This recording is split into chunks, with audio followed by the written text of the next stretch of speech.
कसे आहेत सगळे? मस्त ना? Welcome to Curry Tales. आज आहे शुक्रवार, मग आज आहे मावळ्याचा दिवस. आज आम्ही आणले आहेत बांगडे. मग आपण बांगड्याचं मस्त कालवण करूया. चला तर मग माझी ही नवीन रेसिपी मी तुमच्यासोबत शेअर करते. बांगडे मस्त साफ करून घेऊ, 2-3 पाण्याने धुवून घेऊ. नंतर मग एका बाउलमध्ये ते बांगडे काढून घेऊ.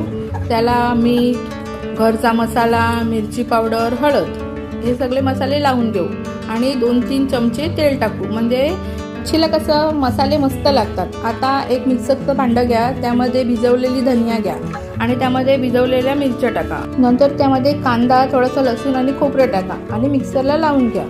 आता बघा, उकळीमध्ये थोडा जास्त लसूण, मिरच्या 3-4 आणि अद्रक हे वाटून घ्या.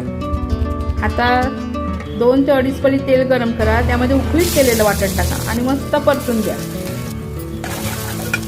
वाटण लाल झालं ना का मग कांदा ॲड करा, परत परतून घ्या आणि मग आपण जे मच्छीला लावलेले तेच मसाले थोडे थोडे करून ह्यामध्ये ॲड करायचे. म्हणजे कालवणाला कलर कसा मस्त येतो. आता मसाल्यांना तेल सुटलं ना की आपण ते मिक्सरमध्ये वाटण केले ना ते ॲड करा. मस्त एकजीव करून घ्या. आता त्यामध्ये आपण मिक्सरचं भांडं धुवून टाकू, म्हणजे वाटण वेस्ट नाही जाणार. आता त्यामध्ये आपण चिंच भिजत घातलेली ती घालू. मच्छी कशी आंबट असली ना का फार चांगली लागते. आपल्या कालवणाला उकळी आली ना तर लगेच त्यामध्ये आपण मसाले लावलेले बांगडे ठेवलेत ना ते घालायचे. ही पद्धत खूप साधी आणि सोपी आहे, नक्की ट्राय करून बघा. बांगडे घातले ना का 2 मिनिटांनी त्याला उकळी येईल. नंतर मग त्यावर झाकण ठेवा आणि 8 ते 10 मिनिटं शिजू द्या. ह्या पद्धतीने केलेलं कालवण ना सगळ्यांनाच फार आवडते.